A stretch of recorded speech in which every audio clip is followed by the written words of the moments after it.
유다서는 한 장으로 된 편지로 영적 싸움을 위한 겉면으로 가득 차 있습니다. 그러면 유다서를 쓴 유다는 어떤 사람일까요?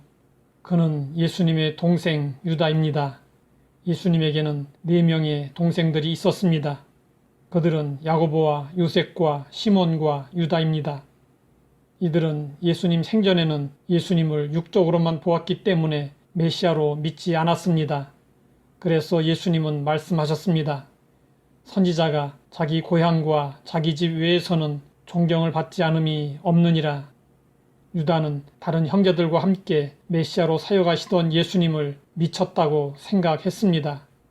그러다가 예수님이 죽음에서 부활하셨을 때 비로소 예수님을 믿게 되었습니다. 유다는 자신이 예수님의 동생이었지만 자신을 예수님의 동생이라고 말하지 않고 예수 그리스도의 종이라고 했습니다. 이것은 예수님을 혈통적 시각으로 보지 않고 하나님의 아들로 인식한 것이었습니다.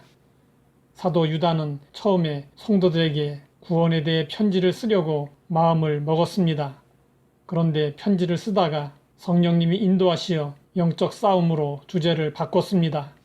사랑하는 자들아, 우리가 일반으로 받은 구원에 관하여 내가 너희에게 편지하려는 생각이 간절하던 차에 성도에게 단번에 주신 믿음의 도를 위하여 힘써 싸우라는 편지로 너희를 권하여야 할 필요를 느꼈노니 우리의 믿음은 주님께서 단번에 주신 것이고 우리는 단번에 얻은 것입니다.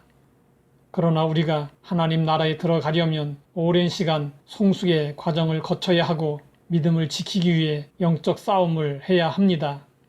그러면 당시 성도들이 영적으로 싸워야 할 대상은 누구였을까요?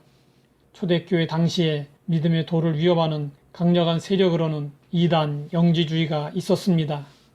영지주의 거짓 교사들은 스스로 영적인 존재라고 주장했지만 실제로는 성령을 소유하지 못했고 하나님의 뜻보다는 자기 정욕대로 불경건하게 행했습니다.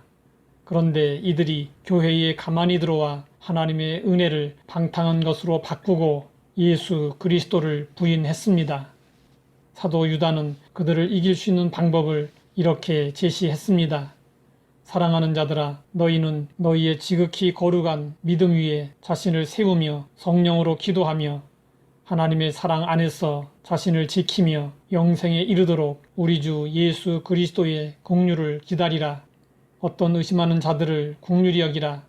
또 어떤 자를 불에서 끌어내어 구원하라. 또 어떤 자를 그 육체로 더럽힌 옷까지도 미워하되 두려움으로 긍휼히 여기라. 사도 유다는 승리할 수 있는 방법 7가지를 제시해 주었습니다. 4가지는 자신에 대한 것이고 3가지는 다른 사람에 대한 태도입니다. 자신에 대한 태도 첫째는 지극히 거룩한 믿음 위에 자신을 세우는 것입니다. 둘째는 성령으로 기도하는 것입니다. 셋째는 하나님의 사랑 안에서 자신을 지키는 것입니다. 넷째는 영생에 이르도록 우리 주 예수 그리스도의 공류를 기다리는 것입니다. 믿음 위에 여러분 자신을 세우고 성령으로 기도하고 하나님의 사랑 안에서 자신을 지키고 그리스도의 공류를 기다리면 우리는 얼마든지 승리할 수 있습니다. 다른 사람에 대한 태도 3가지는 무엇일까요? 첫째는 어떤 의심하는 자들을 긍휼히 여기라는 것입니다. 둘째는 어떤 자를 불에서 끌어내어 구원하라는 것입니다. 셋째는 어떤 자를 그 육체로 더럽힌 옷까지도 미워하되 두려움으로 긍휼히 여기라는 것입니다. 이것이 다른 사람에 대한 우리의 입장이어야 합니다. 의심하는 자들을 긍휼히 여기고 그들을 지옥불에서 구원하십시오.